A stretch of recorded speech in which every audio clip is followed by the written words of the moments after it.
Innal hamdalillah sholatu wassalamu ala sayyidina wa habibina wa maulana Muhammad bin Abdullah wa ala alihi wa sahbihi wa man tabi'a hudah. Rabbi shrah li sadri wa yassir li amri wahlul 'uqdatam min lisani yafqahu qawli. Rabbana zidna ilma warzuqna fahma. Allahumma amin. Allahumma ftah alaina futuhal arifin. Para satidah dan para tulab sekalian, kita lanjutkan kajian kitab Anwar Masalik Syarhu Umdatis Salik wa Uddatin Nasik. Kita sampai pada perkataan musannif rahimahullahu ta'ala wa nafa'ana bihi wa bi ulumihi wa adalina bi barakatihi fid dharaini Allahumma amin. Thumma yaksilu yadaihi ma'amir faqaihi. Kemudian membasuh kedua tangannya beserta kedua sikunya.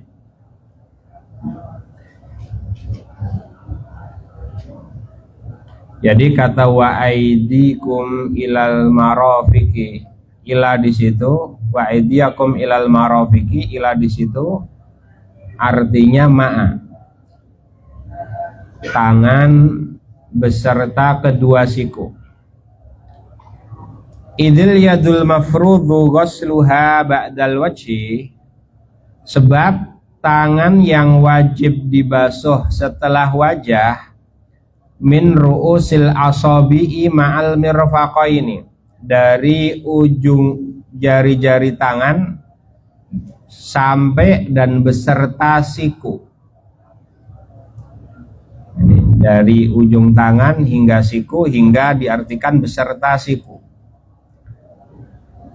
Jadi tangan sendiri ketika disebutkan kata tangan dalam suatu pengucapan, maka kita memaknai tangan itu tergantung dalam konteks apa ya.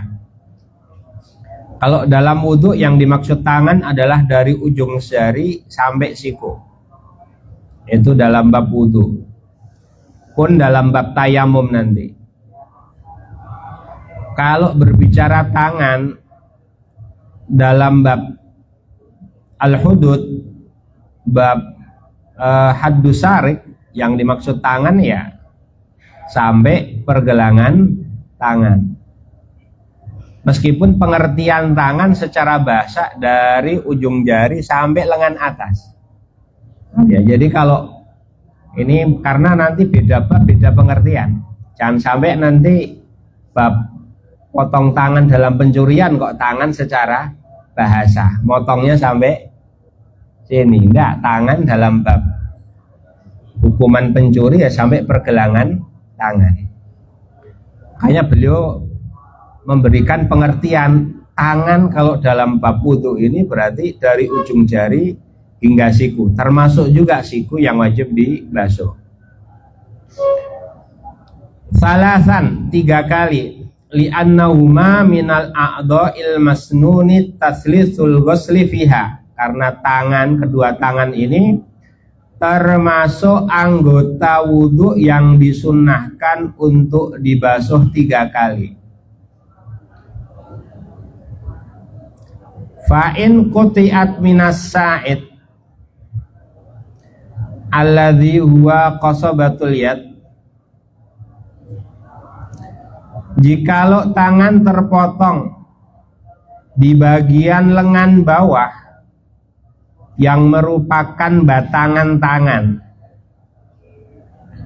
wajaba maka diwajibkan ghuslul baqi, diwajibkan untuk membasuh sisanya.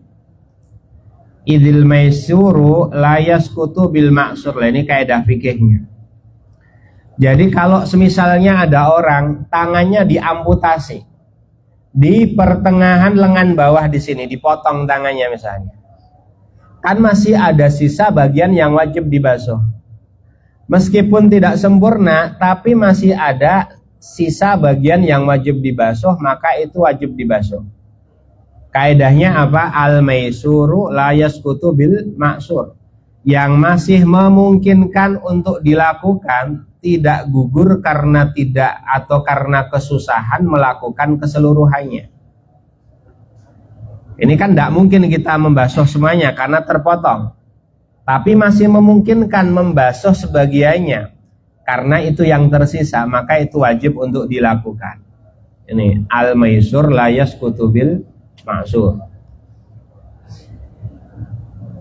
Nah ini kaidah fikih ya, kaidah fikih. Termasuk nanti bab zakat misalnya. Setelah dihitung pengeluaran hari raya untuk dia dan keluarga yang dia tanggung hari raya plus malamnya, kok yang tersisa hanya cukup untuk membeli 1 kilo beras untuk zakat fitri, maka ya 1 kilo itu wajib dibayarkan meskipun tidak bisa membayar secara utuh, karena al-maisur la yasqutu bil maksur. Au quti'at min mifsalil mirfaq, atau terpotong dari sendi siku, dari sendi siku. Lazimahu ghuslu ra'sil adad, maka wajib baginya untuk membasuh ujung lengan tulang atas. Jadi membasuh ujung lengan atas.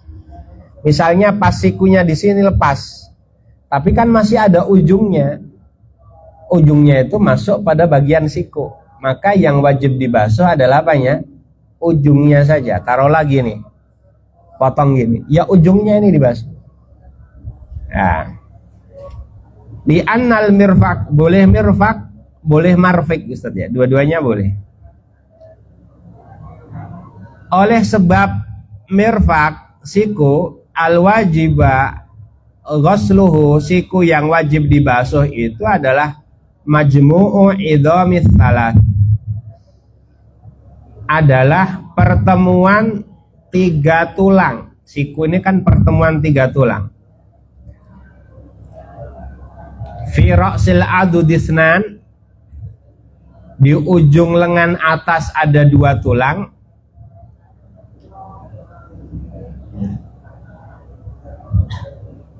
Wa ra'sis sa'id ma idza sulla al musa'id baqiyal adman. Wa ra'sus sa'id, ra'us itu ya kepala, tulang atau lengan bawah ya. Kalau bahasa ininya apa Ustaz Aidil, bahasa anatominya apa? Ada humerus, ada radius, ada ulma. Mbah artinya apa lah, itu mencari sendiri. Itu kan 3 itu ngumpul semuanya di mana sih? Siku. Yang mana sekiranya sulla itu lepas, tulang lengan bawahnya lepas, masih ada 2 tulang lainnya, baqiyal alman. Au minal adudi, atau terpotong dari lengan atas. Jadi yang terpotong itu bagian lengan atas. Nudiba ghuslu baqihi, maka disunahkan membasuh sisanya, sisa lengan atas. Jadi tadi berarti kan ketika terpotong itu kan ada 3 kondisi. Yang pertama, kalau terpotongnya dari lengan bawah, maka organ yang tersisa sampai siku wajib dibasuh. Ketika terpotongnya tuh pas di sendi siku, maka ujungnya wajib dihapus. Tapi kalau terpotongnya dari lengan atas di sini, kan yang wajib tersisa masih enggak tersisa, berarti enggak ada yang wajib, tapi disunahkan untuk membasuh sisa lengan atas. Kan nanti ada sunnah namanya itolatul tahjil, memperpanjang area basuhan tangan dan kaki, seperti itu. Muhafadzatan alat tahjil, demi menjaga tahjil ya. Tahjil itu perataan atau melebarkan basuhan tangan dan kaki. Summa, kemudian yamsahu ra'sahu, mengusap kepalanya. Ba'da ghusli yadayhi, setelah membasuh kedua tangannya. Fayabda'u bimuqaddami ra'sihi, maka memulai atau dimulai terlebih dahulu dari kepala bagian depan, muqaddami ra'sihi, ityanan bil afdal, demi meraih yang paling afdal. Jadi kalau pengen yang paling afdal, ya mulainya dari mana? Depan. Wa illa, namun jika tidak ingin memulai dari yang afdal, fal fardhu, maka kewajiban yahsulu, sudah gugur, bi'ai kaifiyatin, dengan cara apapun, min mashi ba'di ra'si, asalkan telah mengusap sebagian kepala. Jadi mulainya dari depan, ini kalau pengen yang paling afdol. Tapi kalau enggak, ya mau dari samping, mau dari samping kanan, samping kiri, dari depan, yang penting sebagian kepala sudah terusap, itu al fardhu hasil, kewajibannya sudah dianggap gugur. Fayadhabu biyadaihi ila qafahu,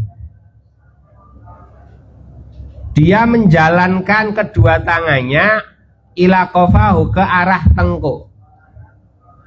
Ba'da bad'ihi bimuqaddami ra'sihi, setelah memulai dari kepala bagian depan. Jadi kalau mau dirinci itu posisi kedua jempol itu berada di pelipis kanan, pelipis kiri. Lalu jari telunjuk itu berada di depan seperti ini. Sumayadhabu bihima ila qafahu, lalu menjalankan kedua tangannya ke arah mana? Tengkuk. Ke arah tengkuk, ya. Tsumma yarudduhuma, lalu mengembalikan keduanya ilal makanil ladzi bada'a minhu, ke tempat semula dia memulai, berarti mengembalikan ke depan, ya. Wa yaf'alu dzalika salasan, dan mengulangi hal itu selama 3 kali, atau sebanyak 3 kali. Jadi gini, ini maka diarahkan ke belakang, ke arah tengkuk, baru nanti dikembalikan ke tempat semulanya, kembalikan ke sini. Ini mengulangi yang seperti itu sebanyak 3 kali, ityanan bitaslis, ya, al-mandub, ya, guna mendatangkan kesunahan mengulangi 3 kali. Yuhsabullahu raddu wadzahabu marratan, jadi bolak-balik itu terhitung sekali. In kana lahu sya'run yang qalib, jika dia punya rambut yang bisa bolak-balik. Paham ya? Jadi kalau rambutnya bisa bolak-balik, kalau saya ini kan pendek, kalau rambutnya bisa bolak-balik, maka pergi dan balik ini terhitung berapa ini? 1 kali, terhitung 1 kali. Karena yang dikenakan pertama itu bukan yang dikenakan kedua. Ini kalau punya rambut yang bolak-balik. Fa in kana aqra'a, akan tetapi jika dia botak, au mana bata sya'ruhu, atau belum tumbuh rambutnya, au kana tawilan, atau terlalu panjang rambutnya, au madfuron, atau dikepang, lam yundabirroddu, maka tidak disunahkan untuk mengembalikan kedua tangannya. Kalau rambutnya, pangapunten, kalau kepalanya botak atau rambutnya dicukur dan belum tumbuh, berarti atau sangat pendek sekali, atau justru terlalu panjang, susah baliknya, atau karena rambutnya dikepang, maka yang seperti ini tidak disunahkan mengembalikan usapan tangannya. Jadi cukup sekali gini saja, tidak disunahkan untuk mengembalikan. Kenapa? Listikmalil ma, karena airnya sudah menjadi air mustakmal. Artinya apa? Basuhan pertama atau usapan pertama ini kan sebagiannya kan mengenai organ yang wajib, ya. Berarti kan relevan dengan definisi air mustakmal. Kalau sudah mustakmal berarti mengembalikan ini kan bila faedah, nggak ada faedahnya. Paham ya? Nah itu. Berbeda halnya kalau sya'ruhu yang kolib. Kalau sya'ruhu yang kolib, kalau rambutnya bisa bolak-balik, maka usapan pertama ini bukan usapan yang kedua. Ibarat kata, usapan yang kedua itu adalah bagian rambut yang belum terkena usapan yang pertama. Paham ya? Nah, ini. Cuma di situ iskal nanti. Iskalnya apa? Iskalnya apa? Oke. Kalau usapan yang pertama, kedua, ini ada istilahnya mustakmal, ya kan? Lah kalau usapan kedua nanti, kan mengusap kepala berapa kali? Sunnahnya 3 kali. Usapan pertama ini mengandung unsur air mustakmal, karena itu nanti yang menggugurkan kewajiban. Usapan yang kedua, ini kan tidak ada mustakmalnya lagi. Boleh nggak nanti usapan yang kedua ini juga dibalik? Meskipun itu rambutnya panjang atau yang seperti tadi. Nah, ini sekali ini. Ya. Atau gini nanti, kan ada pengulangan 3 kali ya. Pengulangan kepala 3 kali. Oke, 3 kali itu gimana kalau misalnya ini 1, 2, ini kan, ini baru terhitung sekali kan, lalu ngambil air lagi, 1, 2, ini kan masih basah dan tidak bisa dikatakan air mustakmal. Boleh nggak harus ngambil air lagi langsung diusap, karena basahnya tidak dihitung mustakmal. Boleh jawabannya, meskipun akmalnya, sempurnanya tadi tetap mengambil air baru, seperti itu.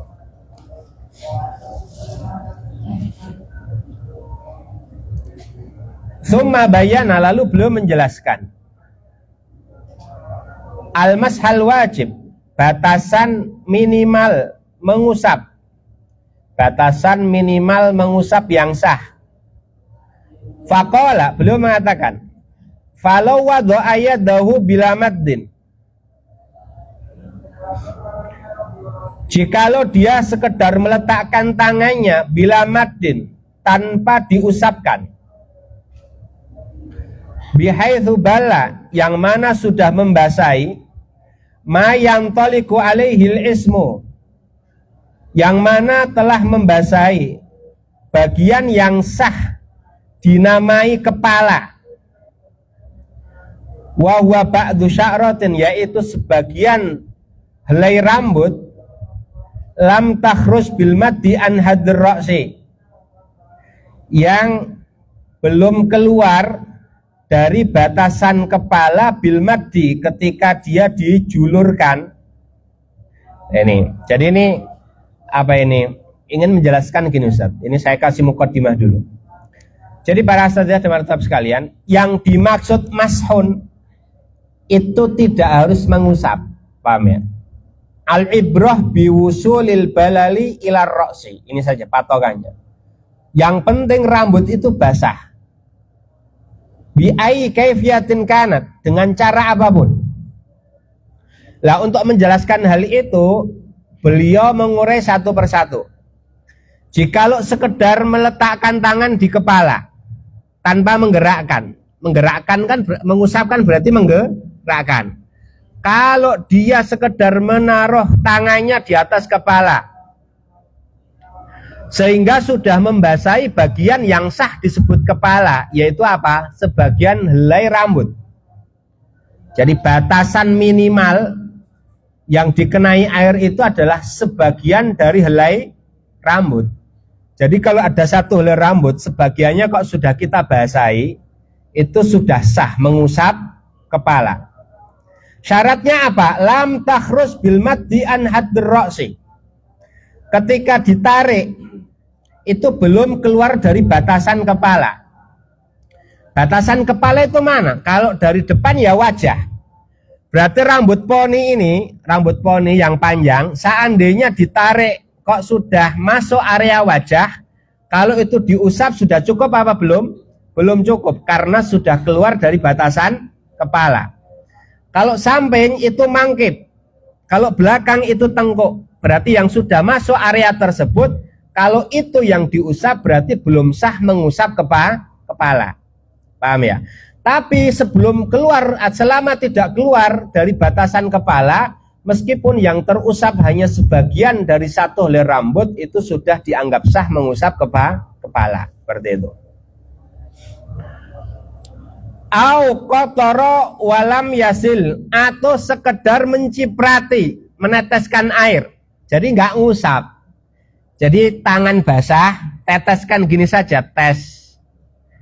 Walam yasil, airnya nggak sampai mengalir, cukup netes tok saja, nggak sampai mengalir di kepala. Au ghasalahu, atau sekalian membasuhnya, sekalian disiram, nggak diusap, lah ambil gayung langsung disiram kepalanya, guyur gini. Ai mayusamma ra'san, yang dinamakan kepala. Kafa kullu madzukir, maka keseluruhan tadi itu cukup. Semuanya sudah dianggap apa? Cukup. Mau tangannya basah diletakkan, mau sekedar air diteteskan, mau gayung disiramkan di kepala, keseluruhannya tadi cukup, meskipun tidak ada unsur mengusap di situ. Paham ya? Baik. Nah ini kalau ini menjelaskan, selanjutnya menjelaskan kalau dia pakai sorban atau pakai peci, seperti apa hukumnya? Fa in syaqqa nazu imamatihi, kalau dia kesusahan untuk melepas sorbannya, maksudnya orang yang wudhu kok repot harus melepas sorbannya, kammalal bil mashi alaiha, maka dia menyempurnakan usapan di atas sorban, ai al imamah. Wal masyaqqatu laisat qaidan, tapi unsur kerepotan atau kesusahan itu bukan syarat. Kalau bukan syarat berarti apa? Mau repot ngelepas, nggak repot lepas, boleh ketika mengusap kepala itu sebagiannya diusapkan kepala, sisanya disempurnakan untuk diusap apanya? Sorbannya atau pecinya. Paham ya? Lah tapi ini ada syarat-syaratnya, Pertama, ngusap kepala dulu, baru ngusap apa? Sorbannya atau pecinya. Ya, jadi ngusap kepala dulu, baru ngusap sorbannya. Yang kedua, alla yakuna asian bilubsihi, dia tidak bermaksiat dengan memakai sorban tersebut. Alla yakuna asian bilubsihi, asian lidzatihi. Lidzati itu maksudnya apa? Misalnya orang yang sedang ihram boleh nggak pakai sorban? Boleh nggak ihram pakai sorban? Nggak boleh, karena itu penutup kepala. Lah kalau dia sedang ihram kok pakai sorban, lalu dia wudhu, maka tidak dimasyrukkan untuk dia mengusap kepala lalu menyempurnakan di atas apanya? Sorbannya. Kenapa? Li'annahu asin bilubsihi. Asin bilubsihi. Ya ini. Terus ya sorbannya tidak ada najisnya. Itulah kurang lebih nanti syaratnya. Ya. Lakin bisyarti ayyakunal mashu alaiha, tapi disyaratkan mengusap sorban tersebut ba'da mashi ma yajibu mashu, setelah mengusap kepala yang wajib diusap. Jadi ya jangan mencukupkan ngusap sorbannya saja. Ya ngusap kepalanya dulu sampai gugur kewajibannya, baru setelahnya mengusap apanya? Sorbannya. Baru setelahnya mengusap sorbannya. Selanjutnya, thumma yamsahu udhunaihi, lalu mengusap kedua telinganya, ba'da mashi ra'sihi alladhi yalil wajha, setelah mengusap bagian kepala yang dekat dengan wajah, zahiran wa batinan, baik telinga bagian luar ataupun bagian dalam. Wal ahsanu nasbuhuma ala tamyiz. Lebih baik zahiran wa batinan itu dimansubkan sebagai tamyiz. Sebagai tamyiz. Wa batinul udhuni, bagian dalam telinga itu apa? Yang telinga kan luar dalamnya bingung. Mana yang luar, mana yang dalam. Tapi secara fikih yang dimaksud dalam itu yang nyambung sama wajah. Berarti yang ini. Yang dekat wajah ini nama dalam. Yang dekat kepala ini berarti luar. Paham ya? Ini dalam, telinga bagian belakang ini luar. Ya. Bima'in jadid, dengan air yang baru. La bibalali masroksi, bukan menggunakan sisa basahnya mengusap kepala. Jadi bukan pakai air bekas usapan kepala. Salasan, sebanyak 3 kali. Sebanyak 3 kali. Ini. Jadi disunahkan untuk mengusap apa itu telinga bagian luar dan dalam sebanyak 3 kali. Dianjurkan dengan air yang baru, bukan bekas usapan kepala. Meskipun Ustadz, meskipun ya, kalau di fikih kan dijelaskan saat membasuh muka juga dianjurkan sekalian mengusap telinga.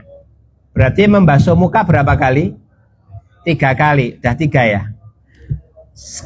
Pas mengusap kepala disunahkan juga sekalian mengusap telinga. Mengusap kepala berapa kali? 3 kali. Berarti sudah berapa kali? 6 kali. Lah, pendapat yang asoh, telinga itu organ tersendiri, bukan kepala, bukan wajah, sehingga disunahkan juga mengusap telinga sebanyak 3 kali dengan air yang baru. Berarti berapa ini? 3 kali ya. Berarti total 9. Baru nanti ada istilahnya istidhar. Istidhar itu apa? Telapak tangan ini yang basah ditempelkan 3 kali. 2, 3. Berarti berapa kali? 12 kali. Ini.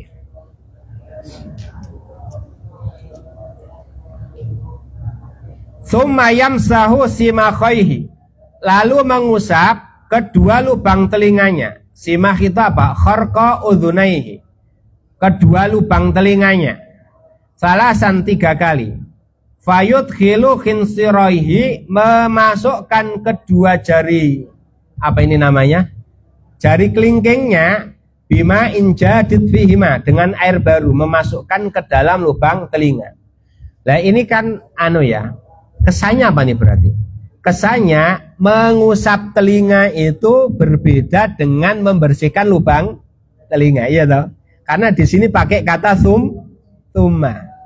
Maka kata Ghamrawi di sini, dhahirul musannif, sekilas dari apa yang kita baca dari statement musannif, anna mashassimakhaini, bahwa mengusap atau membersihkan lubang telinga sunnatun mustaqilatun an mashil udhunaini, adalah sunnah yang terpisah dari mengusap kedua telinga. Jadi beda mengusap telinga sama mengusap lubang telinga. Wahia thariqatun lahu, dan ini pendapat yang beliau anut.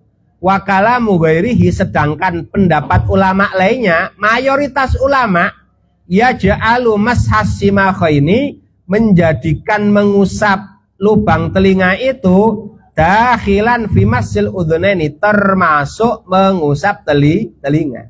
Paham ya? Makanya ulama kan kalau di kitab-kitab gimana?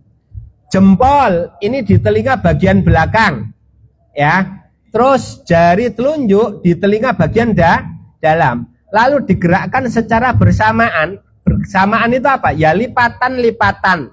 Telinga termasuk juga lubang telinga. Itu satu paket. Bukan 2 sunnah yang berbeda. Ini. Tsumma yaksilu rijlaihi, lalu membasuh kedua kakinya beserta mata kakinya salasan, salasa marrat, sebanyak 3 kali. Liyakuna atiyan bisunnati taslis, agar terhitung melaksanakan sunnah pengulangan 3 kali.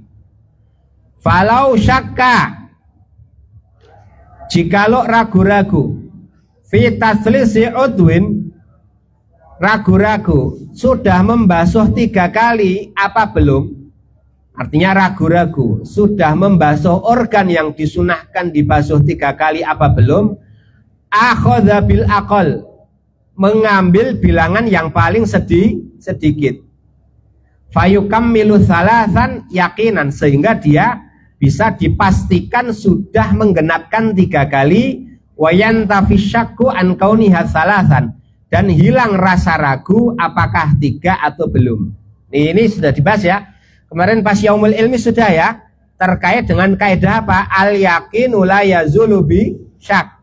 Termasuk turunan kaidahnya adalah apabila ragu-ragu dalam bilangan, maka mengambil bilangan yang paling sedikit. Contohnya ragu-ragu membasuh tangan apakah baru 2 atau sudah 3, maka anggap saja baru 2 kali ditambahkan 1 kali, supaya memantapkan keyakinan dan menghilangkan keraguan. Seperti itu. Karena nanti gini Ustaz, aziyadatu ala salas makruh, anaksu anha juga makruh. Jadi lebih 3 makruh, kurang 3 juga apa? Makruh. Maka salasan itu ya yakinan. Idza hasala syak, maka dibuat yakin dengan cara apa? Tambah sampai ya yakin. Seperti itu.